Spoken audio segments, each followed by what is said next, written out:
Hello and welcome to Treasury Notes, a financial education program from the West Virginia State Treasurer's Office. I'm your host, Gina Joins. In early January, local businessman Larry Pack was sworn in as West Virginia's 26th state treasurer. Treasurer Pack is from Kanawha County and boasts years of experience in both the private and public sectors. Before he was elected state treasurer, he served as the state's revenue secretary. Before that, he was a member of the West Virginia House of Delegates. Now, as state treasurer, Mr. Pack will serve as the state's chief financial officer. In this role, he will oversee the banking services of the state, manage the short-term investments, lead the state's unclaimed property program, and guide multiple savings programs. Treasurer Pack is joining me today to talk about his new role as state treasurer and some of his goals for the office and the state of West Virginia. Treasurer Pack, thank you so much for being here today and welcome. Thank you so much for the opportunity. Yeah, this is great to get a chance to talk to you about your vision for the State Treasurer's Office. But before we get into that, let's just start by introducing you to everyone. Can you tell us a little bit about yourself, your career, before you were elected State Treasurer? Yes, I would love to. So I grew up in the eastern end of Kanawha Valley. Went to East Bank High School. After that, I went to West Virginia Tech, got an accounting degree. Spent about 20 years as a local certified public accountant working for a small firm. First worked for someone, then had my own firm for a few years. After about 20 years, I transitioned into the business world. I got into healthcare. I got in a lot of businesses, but mostly got in the healthcare business. We were very blessed to build a company called Stonerise Healthcare that took care of the elderly all around West Virginia, every point of West Virginia, and also Southeast Ohio. We ran that for until about a couple years ago, once we sold it. And at that point, I moved into the public sector. All right, so born and raised in West Virginia, yes, West Virginian through and through, and you were elected to this position as state treasurer back in November.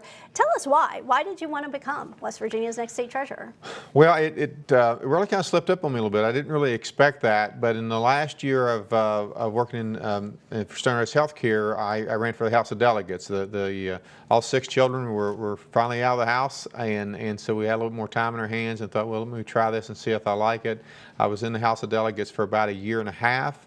At that time, we sold our company. Governor Justice found out I had a little bit of extra time on my hands, and he asked me to come downstairs and help him for 6 months. And 6 months turned into 2.5 years of being his senior advisor and also being revenue secretary. So we had a lot of fun. I think we made a big difference in West Virginia.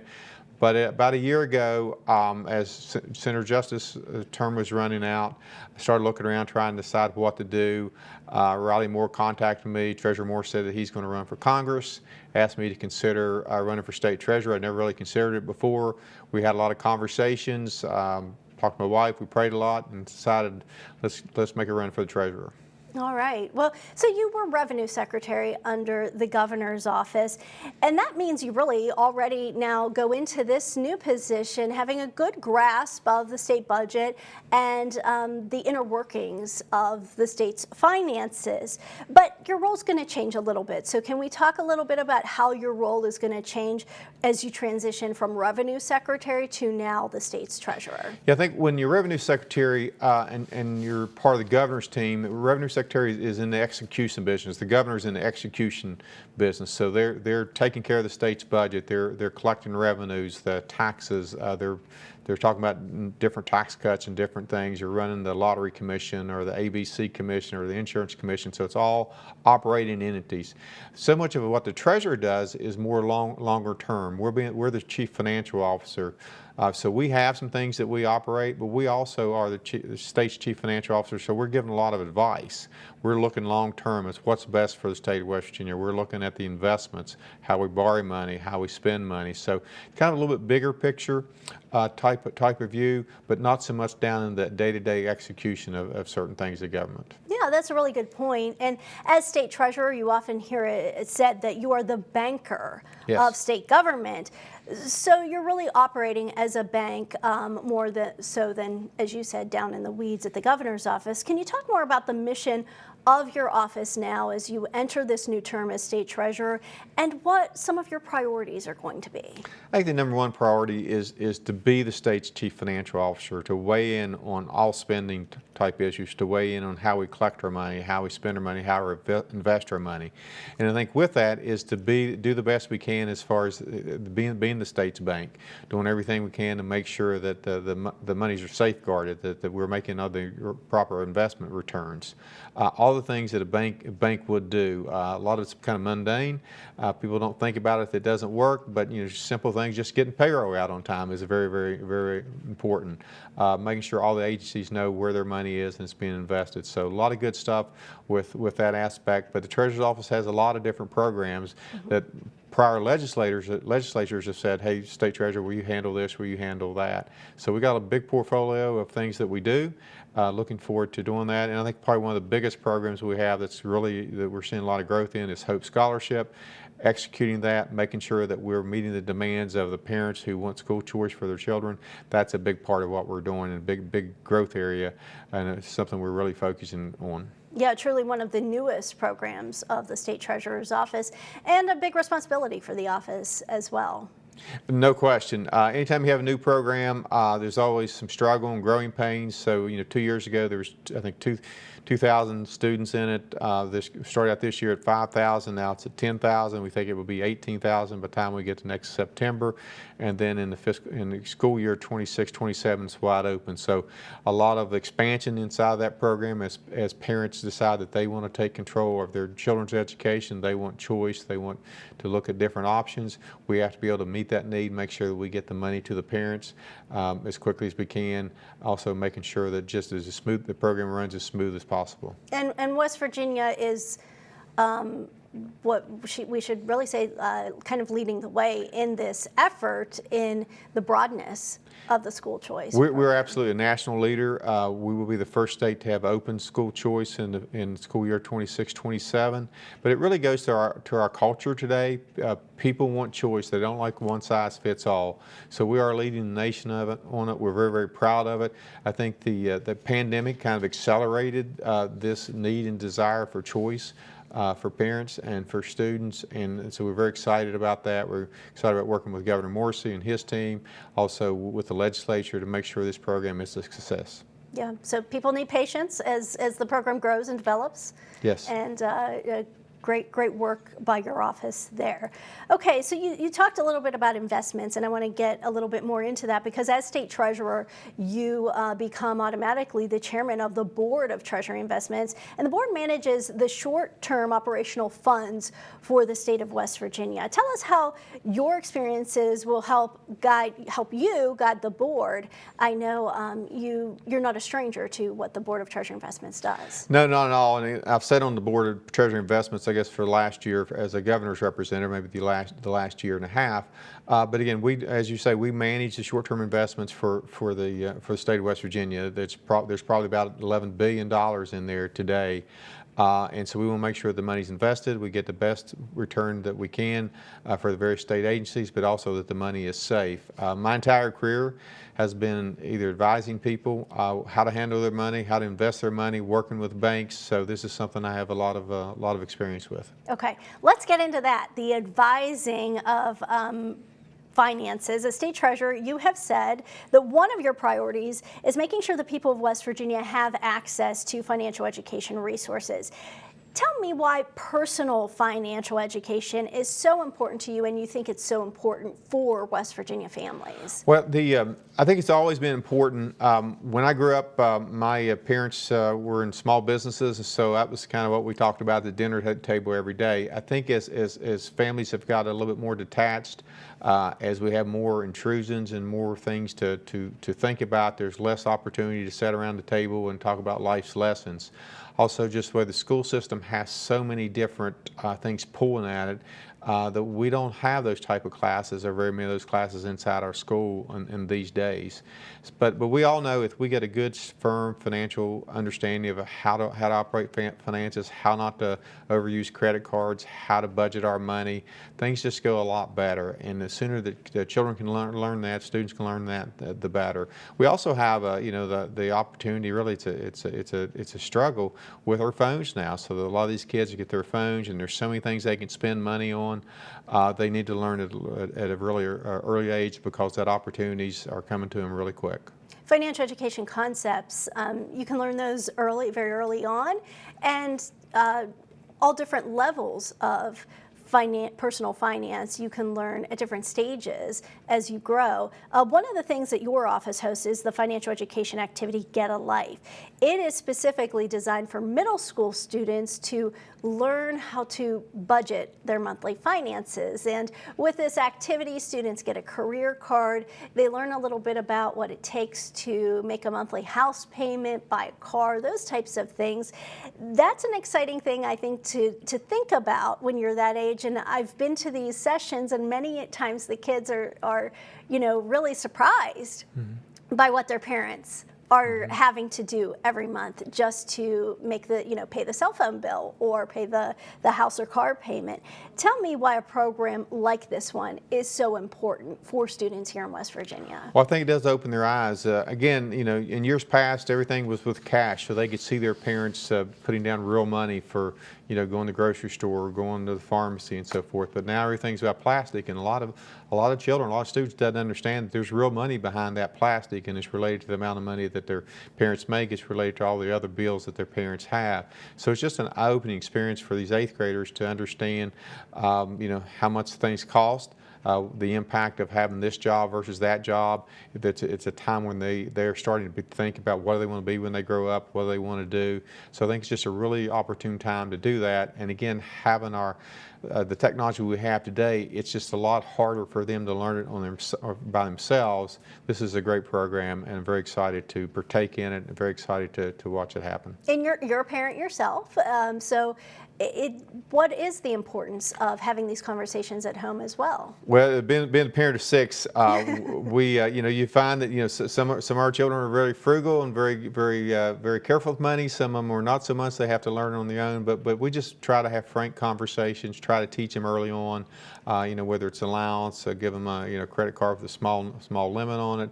But you're just trying to teach them those lessons. But you really don't learn those lessons until it's your money.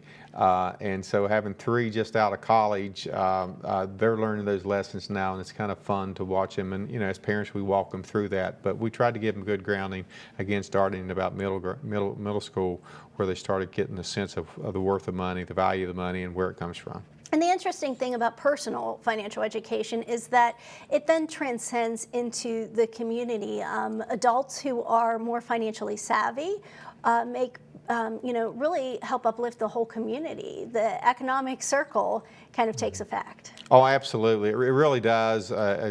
Having stable financial situations, it's better for marriages. It's better for your work life, just trying to get that right balance. And so much about life is just the right balance, about not doing too much, and just trying to understand, to live within your limits. So we've always found it really, really interesting, very valuable to have that education. So as much as we can do to spread that education around the state of West Virginia, that's something we want to do. All right, financial education, just one of the top priorities of our new West Virginia State Treasurer, Larry Pack. Thank you for talking with us. We're going to take a quick break right now, but when we return, we'll talk more with State Treasurer Pack on his plans for the State Treasurer's office in the upcoming year. Stay with us. We'll be right back.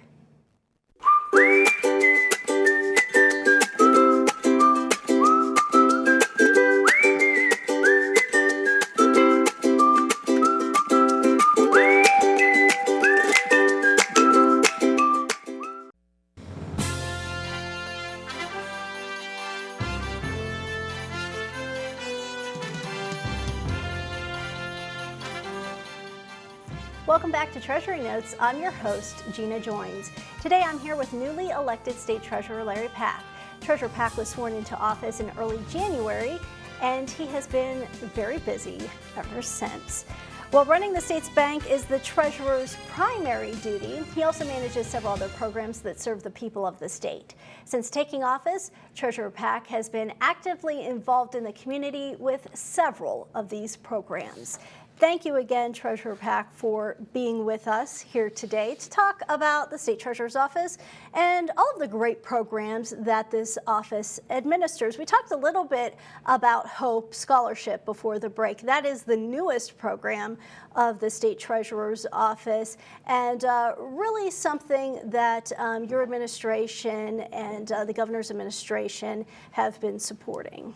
Yes, we're absolutely in lockstep to get this program off the ground, to give parents the choice of deciding what type of education their students should have. So very excited to work on that, to see it grow, to give people the opportunity to educate their children, whether it's private school, it's homeschool, micro school, all the different education alternatives. So we're excited to do that, and we're working really hard to make sure that we implement the program properly. Well, one of the office's most well-known programs now is unclaimed property. You recently had the opportunity to present an unclaimed property check to the Cabell County Board of Education. What was that experience like for you, getting to return money to an organization that can hopefully put it to good use? Well, being a Board of Education, it was really rewarding to do so. The Board of Education, County Boards of Education are always struggling for money, particularly extra money for things that maybe won't hit the budget. So that's going to go right back in the classrooms for teachers and for students. So we're very glad to be able to get the money back to the rightful owner, which is them. And so it was a good day, and like I say, it was a blessing to be able to do that. And we have a picture here of you presenting that check. What I envision will be one of many checks you'll present over the course of your administration. Unclaimed property is really such a unique program in state government because so many times people think of the state or state government as taking money, taxes, of course, those types of things. But this is giving people back what is rightfully theirs that may have been lost somewhere along the way. It could be a forgotten utility deposit, forgotten bank account. Life insurance sometimes falls under unclaimed property, so a lot of different ways that you could have some unclaimed funds, and it's really special to be able to return those. It really is, and with our online economy, there's more and more opportunities, more and more ways that people just kind of forget that they have some money available. And so we're working really hard to identify those other opportunities, those other places. Again, the work is to try to get the money back to the rightful owner. But we also have a very mobile society, and sometimes it's just because people move. They don't leave a forwarding address, and it could be small amounts of money. I know my wife looked at ours the other day, and we found $60, so that would more than pay for a nice dinner. But again, it's a good program. It's an important program. The team in the Treasurer's Office is very experienced. They work really hard, and they're getting really phenomenal results. I think they've returned about $22 million to folks since July 1 of last year. So it's a very active program, and we think we've seen really good results. And you made a great point. Anybody could have unclaimed property. Anybody. It doesn't matter. I mean, you might think, oh, I know where my money's at, or I would never have funds that have kind of escaped my pocketbook, but it happens. It happens all the time. And you can go to wvunclaimedproperty.gov. We just saw that website a few minutes ago, and just search. Just do the search. Yeah, and it's not just individuals, it's businesses as well, and as we saw from the Cabell County Board of Education, it's government entities as well. Yeah, lots of different people have unclaimed property, and now it's easier than ever to get it. As I said, you can go online, do your own search for yourself, family, friends, share that search with them. There's, I think, a little easy button that you can share the information you found. But also something newer in the office is the WV Cash Now program. That program with unclaimed property allows your office to do a once-a-year data match to help automatically return unclaimed funds to West Virginians, and this program helps really return money quickly and efficiently, and that is always the goal with unclaimed property. Always the goal. Any way we can get the money back to the rightful owners quicker is something we want to do. So this program's been going about a year. It's been very effective. We're going to continue working hard to do that. So cash now, people, they don't have to do anything except cash the check. Just- You will get a letter in the mail, and that usually happens sometime over the summer, and then the checks themselves are typically mailed in the fall. So I know we're early in the year now, but be on the lookout. Someone out there may be getting a check, and if it's coming from the office, it will have some of it official documentation Yes. with it, so that you know. You can always call the office too if people have questions or they're not sure. There are, of course, always scams out there. We want to be sure that it's coming from your office, and they can call or go online to verify that as well. Yes. All right, as we talk about unclaimed property, any other goals for that program that you see on the horizon? I think, again, with unclaimed property, one of the biggest goals is just looking at different opportunities and different places where people's money may be that we hadn't thought about. But as our economy grows, as we have more online, more technology, there's just lots of different directions where we send our money out, and sometimes we forget. And so we're trying to identify those. We're working with other treasurer's offices around the country, and once we identify those, we're trying to get the money back to West Virginia and then get it to our citizens. Great program.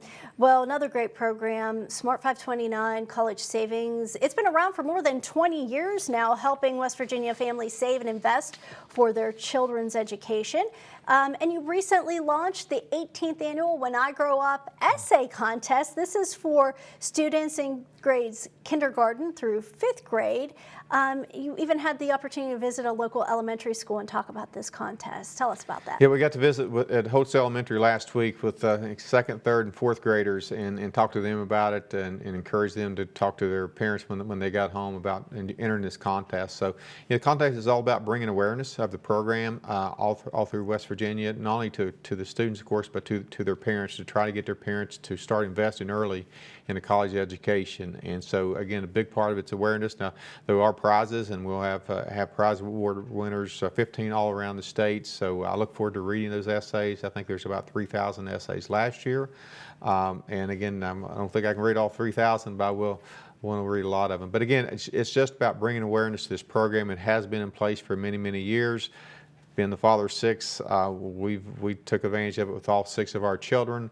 And if you can just put in $25 a month, $10 a month, just get started. Big thing is just get started. Yes. And whatever your pace, just stay on that pace, add to it as you can. It mounts up over a 10 or 15 year period. Does it encourage you to hear these young ones talking about what they want to be when they grow up, and listening to their stories about, I want to be, a doctor or a basketball player or a nurse? Well, I think that a lot of times people my age are worried about the next generation, or they're kind of down about the next generation. But once you get around the youth, you get around these kids, they're so bright. They're just, they have so many gifts. Our next generation is really going to do well. So it's always rewarding to get into schools and get around students. It's always a blessing. All right, if you're a parent or teacher out there watching this, we want you to remember about this contest. Again, it's for students in kindergarten through 5th grade here in West Virginia. Enter the When I Grow Up essay contest. They could win $500 in a 529, or the grand prize winner, which is selected out of those 15 regional winners, will receive a total $5,000 invested in a Smart 529 college savings account. And you can find all the contest details and enter the contest at smart529.com. Again, smart529.com. Entries must be received this year by February 28th. All right. Again, we talked a little bit about the importance of 529 in general. All states have them. West Virginia's is Smart 529. And you just encourage people to research this and understand a little bit about it. And as you said, get started now. And just get started. And West Virginia, we're unique from other states. If you put the money in for your children, you'll get a tax deduction. You get to take it off your state income tax. So it's a really good program. One of the best programs in the country. So please take advantage of it. Okay. Your office also has 2 other personal financial savings programs available to the public. Jumpstart Savings, that's a career savings account that's available to people working in skilled trades. And WV Able is a savings and investment program that's available to people with with disabilities. Why is it important to offer these types of programs to the public? It's very important. The Jumpstart is fairly new. It's to help with really start up with costs for people who want to do trade schools and maybe join the trades, and the expenses that for your training there are expenses for your tools. So it's a really good program for that, for children, students that are not interested in going to college, but they want to do something else. One of my nephews went to diesel mechanic school. That would have been really helpful for him because he kind of struggled coming up with the money to do that. He's doing quite well now, working in a nuclear plant, doing better than a lot of college students. So it's a really good program with that. When it comes to West Virginia Able, children with disability, they have different needs and so forth, and I think parents are always kind of concerned with what happens if I'm not here to take care of that child. And so generally families come together to try to make sure that they have the money, that money's in there for folks with those disabilities. So it's also a really good program, and we're really proud to sponsor it and really proud to work on it.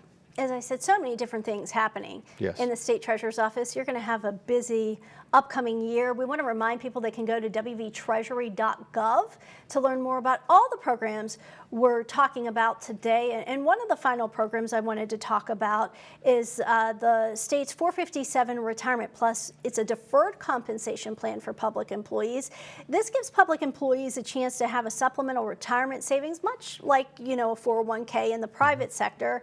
And I'm sure this is another program that you're looking forward to helping with in the upcoming year, especially with your background. It's as you say, it's like a 401k plan. So state government workers, they're eligible to participate in the pension plan, but this is something additional, something extra that they can do to save for retirement. And again, it's tax deferred, so it works really good. So it's a great program. It's something that's been in place for a number of years. We're going to work hard to encourage more and more state workers, municipal workers, to take advantage of this program. Yeah, great opportunity. And as I said, you're going to have a very busy upcoming year. Any final thoughts of things that you want to focus on as you enter this first year as state treasurer? A lot of great programs already here that you're going to be working on. And as we said, Hope Scholarship will be another big one that's on the horizon. I think it's just a wonderful time to be in this position, to be a leader in state government. West Virginia's economy is transforming with all the new businesses coming into West Virginia. Also with the additional, I think, emphasis on fossil fuels that's coming in with President Trump. So it's a really fun time to be in West Virginia. I think we're seeing again our state change from Nucor to Form Energy. So it's a good time to be here. There's going to be a lot to do from the financial side. I look forward to serving and doing all I can to help West Virginia. All right, congratulations on your new role, and we look forward to speaking with you again, maybe in a few months, to talk about where we are at the State Treasurer's Office. Thank you very much. That's all the time we have. Thank you for joining us. You can learn more about the State Treasurer's Office and its programs by visiting the WV Treasury website. Also, you can stay up to date on the latest news and information from the office. Just follow WV Treasury on your favorite social media platform. Keeping you informed on the Library Television Network, I'm Gina Joins with the West Virginia State Treasurer's Office. Take care.